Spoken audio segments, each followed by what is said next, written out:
Honest, July 18. Dara, it was a weekend of fantastic matches, but really, this wasn't one of them.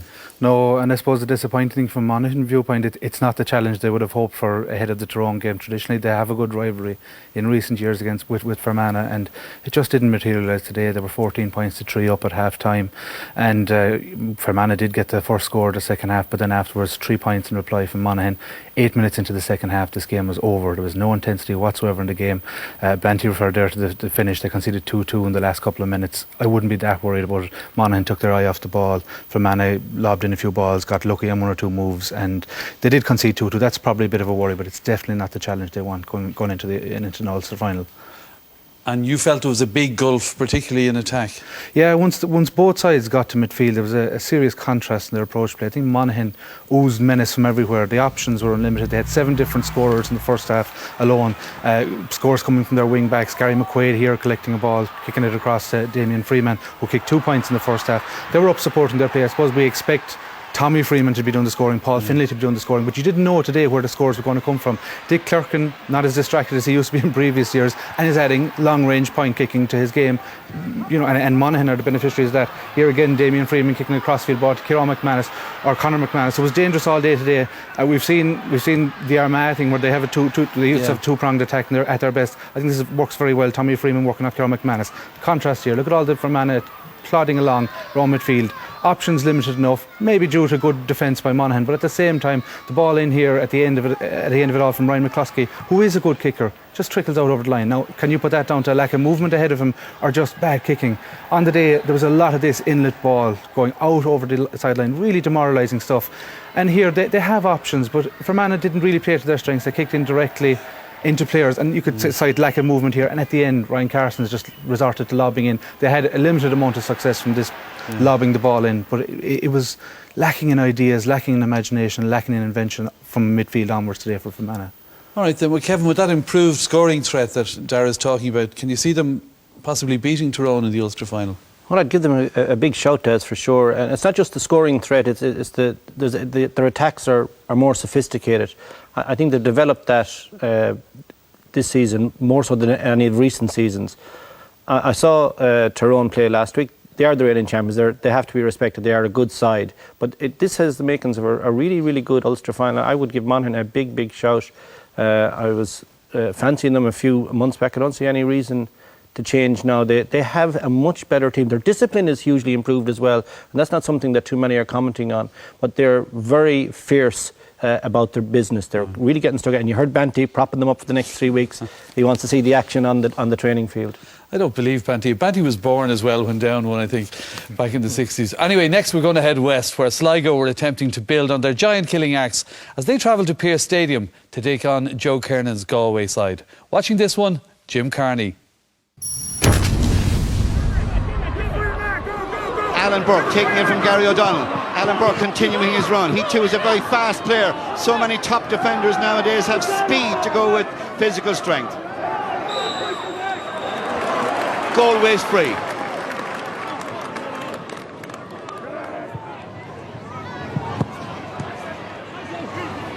Right half forward, Gary Sice. Dropping it in towards the tall man, Bergen. Bergen punches the point. Sensible option. He had fallen to the ground. A good hard challenge went in on Joe Bergen. He shipped another one just there from Ross Donovan. It was very dangerous for Sligo, but Bergen content to take the point rather than looking to get up and go for a goal. Good ball to Keelan Corley, the right half back. Now he's looking for David Kelly. Lovely hands by David Kelly. Goes for a hard drive. Point. Might have been thinking about a goal. He won it beautifully here in front of his man Alan Burke. Lovely turn, great score.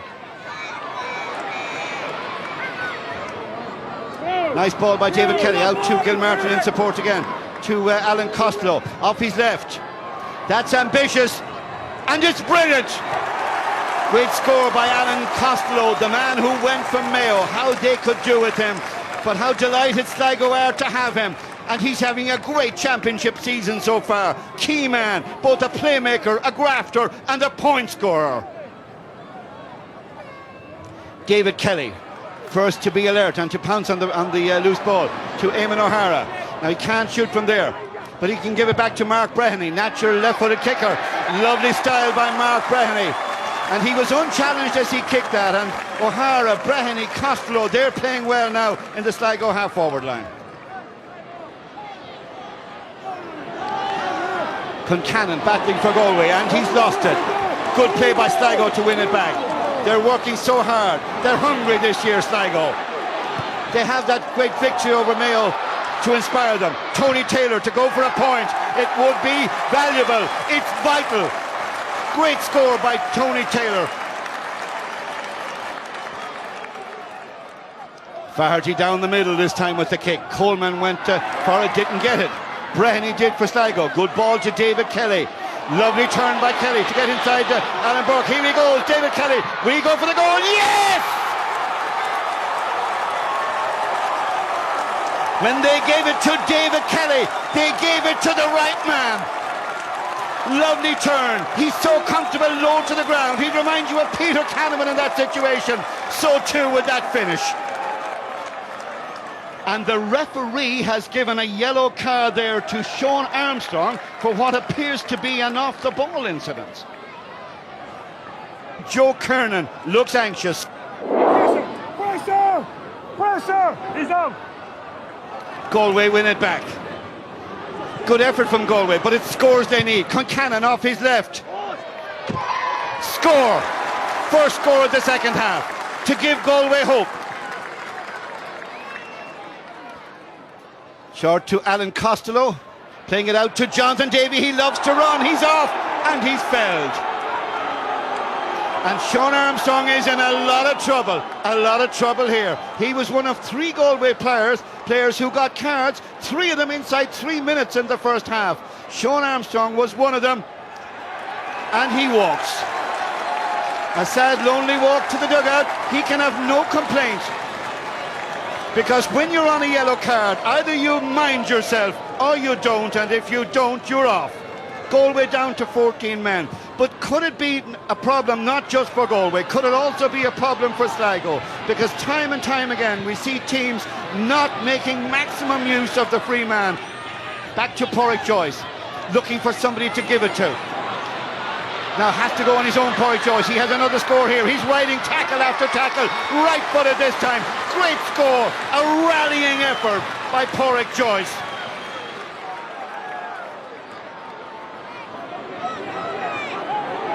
Bergen, Donovan goes in hard, puts Bergen out over the line.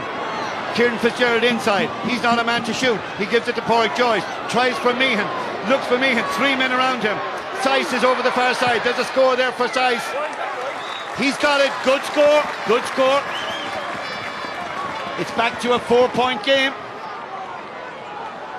Ross Donovan holding the ball, 34 and a half minutes in. Alan Costello looking for David Kelly at the second attempt. Lovely hands again. Kelly goes for the point. Starman gets another brilliant score on his day, his glory day. The dynamic David Kelly. What a joy it has been simply to be here to watch him play today. Porrick Joyce looking for the point and getting it. And Joyce continues to drag Galway into contention, but the clock is winding down against the great man. Green's kick out for Sligo. Concannon has it. 1 minute into injury time. Bergen in support. Slips it to Joyce. He'll have to be thinking out of a goal here. He gets it in. Concannon drives it to the net. Owen Concannon from Merview Renmore Club St. James's here in the city has hit the Sligo defence with a sensational score. The goal that now makes it 1-10 to 1-9. There's just 1 point in it. A minute and a half into injury time. Danny Cummins knocks it down to Michael Meehan. Off his left, turns and twists into trouble. Gets his free. And almost certainly an equaliser. Was there a foul? Nearly 4 minutes in. Gareth Bradshaw drives it high and over the bar for Galway. They're level pegging. An amazing rally by Galway, inspired by Porrick Joyce. Every time he got the ball, there was danger. And so it has finished in Pearse Stadium with handshakes all around. Galway 110, Sligo 110. At the end of the day, we're still in the Connacht Championship next Saturday evening, and it's in Markovich Park. You know, it was always a huge ask for us to beat Mayo, try and come down here and beat Galway in Pearse Stadium. And you know,